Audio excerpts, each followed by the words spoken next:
Ce sont au total 9 partis politiques qui ont rejoint le cadre de concertation des partis politiques à travers la signature du protocole d'accord d'adhésion. L'affiliation de ces nouveaux membres du CNCP n'est pas fortuite. Pour un parti politique, il est important qu'il soit aussi membre de ce CNCP. Et à partir de là, il y aura aussi des concertations entre les partis politiques. Et s'il y a une vision, il y a une projection du pays, tout ça, on va aussi prendre ensemble avec nos chers frères, amis, présidents du parti politique. Parce que tant qu'on ne discute pas, tant qu'on n'échange pas sur un sujet, sur un point, on ne peut pas aussi avancer. Le cadre est conçu pour faciliter les débats politiques de manière concertée, mais qui n'entame en rien l'indépendance de chaque parti, qui poursuit une idéologie qui lui est propre, a laissé entendre le coordonnateur. C'est un cadre de rencontre. Ce lieu vous appartient. Après la signature, passez à tout moment nous rencontrer. Nous organiserons dans les jours à venir une plénière qui va rassembler donc tous les partis politiques signataires du protocole d'accord pour préparer le cycle électoral à venir. Vous serez conviés aussi à cette plénière du cadre-là et vous allez vous exprimer librement. Vous aurez l'occasion de critiquer, vous aurez l'occasion de faire des recommandations, vous aurez l'occasion de faire des propositions allant dans le sens donc de l'organisation des élections transparentes. Le CNCP compte avec ces nouvelles adhésions plus de 200 partis politiques.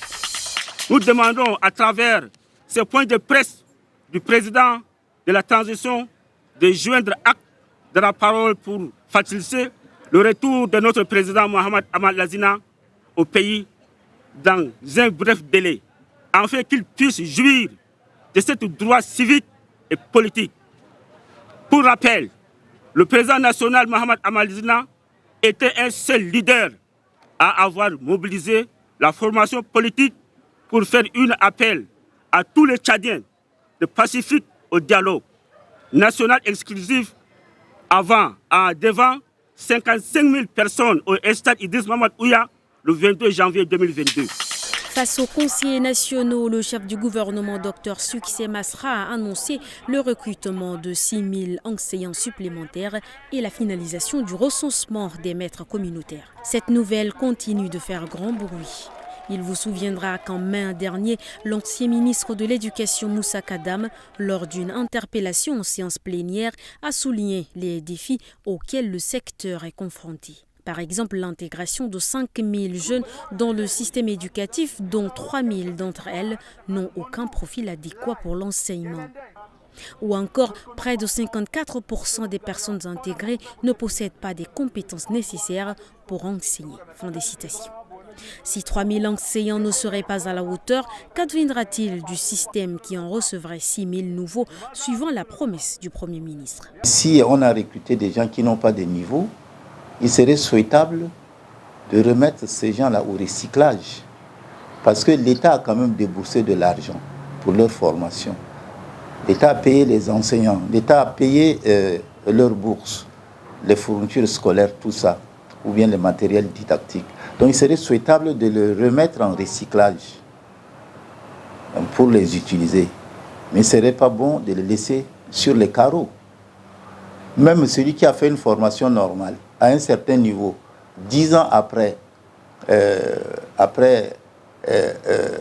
le travail, il doit repartir en recyclage. Parce que la société évolue et les techniques de transmission des connaissances aussi évoluent.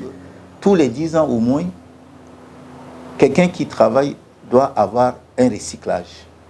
Donc moi, mon point de vue, c'est de remettre ces gens au recyclage et puis les compléter. Des voix se lèvent également pour dénoncer les conditions de travail des enseignants déjà en poste, dont le syndicat des enseignants du Tchad 7 paralysé par des conflits internes et des grèves interminables. La coordination provinciale du parti RNDT Le Réveil du Logone Oriental appelle ses militants à rester calmes et sereins face aux démissions enregistrées ça et là dans certaines provinces. En ce début de l'année, le parti RNDT Le Réveil est secoué par des séries de démissions collectives enregistrées dans quelques provinces. Dans un communiqué officiel, le secrétaire général du ministère de l'Éducation nationale et de la promotion civique rappelle aux gestionnaires des établissements scolaires d'enseignement secondaire, publics et privés, des dispositions suivantes pour l'organisation du baccalauréat 2024. Ne peuvent être candidats officiels au baccalauréat 2024 les élèves nouvellement admis en classe de terminale, toutes séries confondues ou ceux n'ayant passé qu'une seule fois le baccalauréat du second degré et âgés de moins de 25 ans. Tout candidat ne remplissant pas ces conditions doit se présenter sans aucun intermédiaire à l'ONEX, seule habilité à l'inscrire comme candidat libre. Pour clore cette actu en bref, l'association de fraternité pour le développement du centre a procédé ce 23 janvier 2024 à la remise des matériels aux écoles de la province du Guéra. C'est à travers l'inspection pédagogique de l'enseignement primaire de Mongo urbain. L'objectif de ce geste est de soutenir les écoles à travers ce don pour une meilleure amélioration du patrimoine éducatif. C'est Général 3 étoiles, directeur général de la Société nationale d'électricité, a failli être corrompu, mais il a résisté face aux $10 000 posés sur sa table. Et aujourd'hui, ce militaire nommé à la tête de la Société nationale d'électricité en 2023 pour la redresser a décidé de rendre le fait public en présence du procureur de la République. Parmi nos partenaires qui travaillent avec nous dans le cadre de l'énergie. Et cette personnalité tentait pour nous corrompre.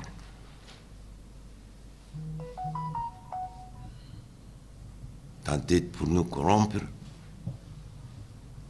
À cause de quoi, je ne sais pas.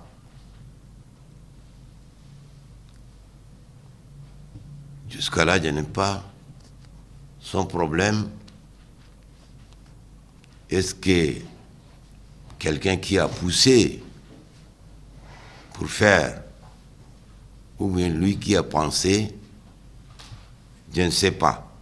Puisque la corruption est un délit au Tchad, ce corrupteur sera remis à la justice pour répondre de son acte. Il faut savoir que ce n'est pas pour la première fois qu'un responsable résiste à la corruption au Tchad. En 2020, le procureur de la République, Youssouf Tom, a aussi refusé 1 milliard de francs CFA. Ils sont une centaine d'avocats et stagiaires à prendre part à cet atelier. Durant les 2 jours, ils débattront sur le thème cadre juridique de la protection de l'enfant, instruments juridiques internationaux, régionaux et nationaux, et les garanties procédurales dans la protection de l'enfant. Soutenir le développement physique, affectif, intellectuel et social, préserver la santé, la sécurité, la moralité et l'éducation des enfants nécessite que des efforts soient déployés en vue d'assurer la protection des enfants contre des actions ou des situations qui risquent de compromettre leur développement sanitaire et leur bien-être. Ceci passe par le respect des principes fondamentaux que sont la non-discrimination, l'intérêt supérieur de l'enfant, le droit de vivre, de survivre et de se développer, le droit de l'enfant d'être entendu, et j'en passe. Cet atelier qu'organise l'Ordre des avocats du Tchad et l'UNICEF vise à outiller les participants avec les techniques pour mieux défendre les droits de l'enfant. New School Power. L'idée de départ n'a pas changé. Dénicher de nouveaux talents et les présenter aux yeux du monde reste l'objectif principal de ce festival qui se veut urbain et moderne en utilisant les outils de l'heure. Le rôle et le métier de l'artiste convergent avec tous les autres rôles de métier. Et pendant très longtemps, on s'est très peu servi du digital et aujourd'hui très peu de l'intelligence artificielle. Et c'est pour ça que j'invite tout le monde à être présent pendant ces 5 journées ici même à l'Institut français du Tchad. Pour la 3e édition du festival New School Power, l'Institut français reste le partenaire fidèle.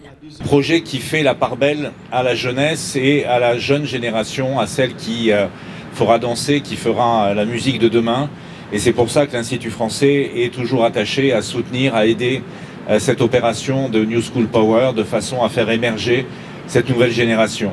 5 jours de rencontres, d'apprentissage et de festivités culturelles pour ce New School Power Acte 3, placé sous le thème « L'intelligence artificielle et musique business ». La bouche qui sent ou la mauvaise haleine, vous en avez forcément fait face. Et dans les rues de N'Djamena, les causes sont identifiées. On peut dire qu'il y a certains qui mangent. En mangeant, tout en mangeant, il peut qu'il y ait que l'autre, les résidus, le résidu du manger qu'on mange reste au niveau de l'autre des dents.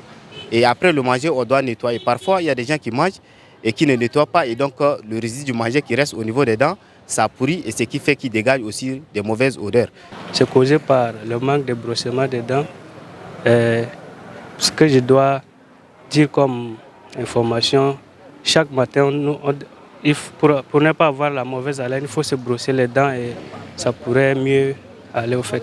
Ça peut être causé par la consommation des stupéfiants ou bien des trucs nocifs, par exemple des alcools, la cigarette, tout ça. Quoi.